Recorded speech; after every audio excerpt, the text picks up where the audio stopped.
What's going on, everybody? Thank you so much for coming back to another video, and in today's video we're going to be talking about Tales from the Hood. So this is the second time that I'm doing a review that I actually did on somebody else's channel. The reason I watched this movie for the very first time actually was because I was on a collab over on Rusty Review's channel in October. So I saw this movie back then and I saw it again and wanted to write out some notes because the first time I saw it I really thoroughly enjoyed it and I felt like I wanted to do a review on my channel sooner than later. There's been a good handful of films that I've done on different people's channels for collabs where I've kind of wanted to make my own video of it. And the only one I've done that for so far was An American Werewolf in London, which was also a collab that I had done on Rusty Review's channel. So now that we're here, let's talk about Tales from the Hood, a movie from 1995 that I had always heard of. I knew that there were sequels, but it just seemed like a movie that maybe just wasn't up my alley. It just seemed like something that was just kind of one of those B-rate whatever kind of films that wasn't really something I was missing.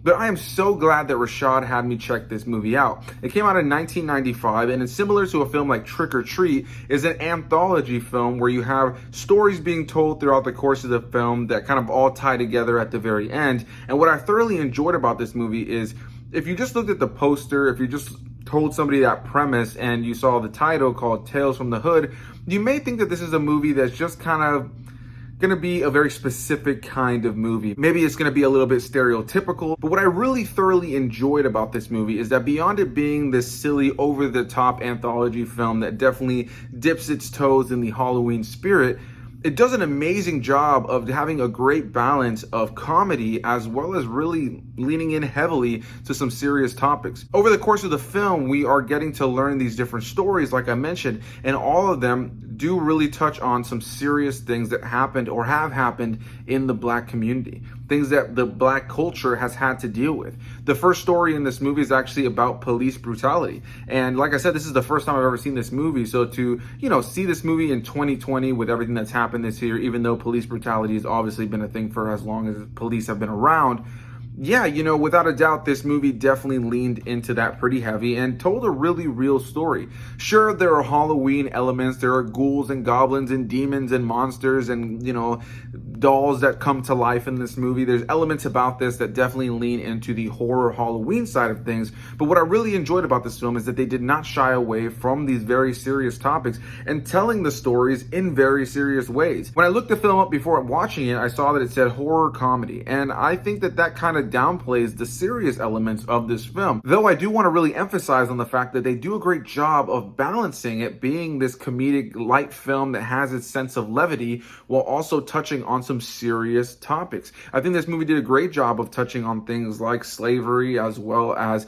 police brutality. And what I really enjoyed is that the final story of the movie isn't really funny at all. When I was watching the final story of the movie, I thought to myself, this isn't funny. Like the other ones at least had a quirky kind of funny cheesiness to them, even though they were touching on serious topics. One of them touches on domestic abuse and one of them, like I said, police brutality, another one on slavery. And they all touch on serious topics, but there was this element of over-the-top Halloween cheese to it and this sense of levity. But the last one wasn't really funny to me. And I thought to myself, why is that? It was touching on some really serious things, but it really wasn't funny. And the movie makes note of that. They point that out. And I thought to myself, okay, cool. So they weren't going for funny there. They really kind of, if anything, wanted to use the last story to touch on real horror, the real stuff that happens in the real world. Black on black crime, crime in general, killing your own brother, killing each other. It touches on some really serious things near the end of the film.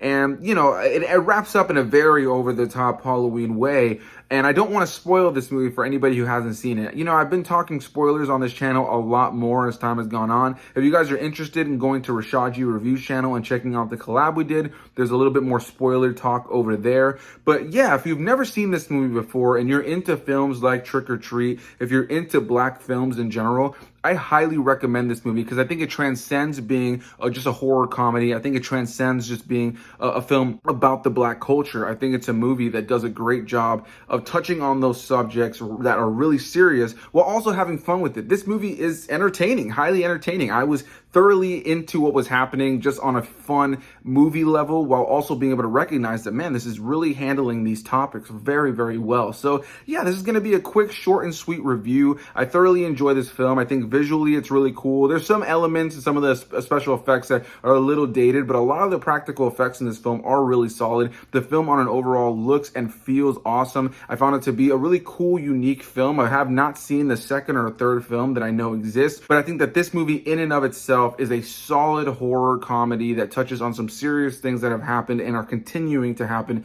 in the Black community. It definitely shines a light on them and recognizes the horrors of real life, while also making this a fun, whimsical horror film that ends in a very over-the-top way. This movie also has a really great cast that I highly recommend you guys looking into, and I really thoroughly enjoyed the cast on an overall level, but I gotta say that without a doubt, the standout is Clarence Williams III. He is essentially the one who's telling the stories throughout the course of the film, and he just leans in so heavy to being this really over-the-top mortician, caretaker kind of character, this very over-the-top guy who's telling these stories. There's a mystery to his character that's unfolded at the very last moment of the film. He's kind of like creepy and sinister while also being fun and whimsical, and I think that without a doubt, Clarence Williams III makes this movie, beyond the film already itself being good, I just feel like he was the nice cherry on top that made the movie kind of feel nice, cohesive, and solid. There I go, hitting my mic thing. Let me fix that. But yeah, guys, a big thanks to you guys for watching. I highly recommend checking this movie out if you have not already done so. Hit that like button down below if you guys enjoyed this video. Comment your thoughts. God, I keep hitting this mic, and I will see you guys in the next one.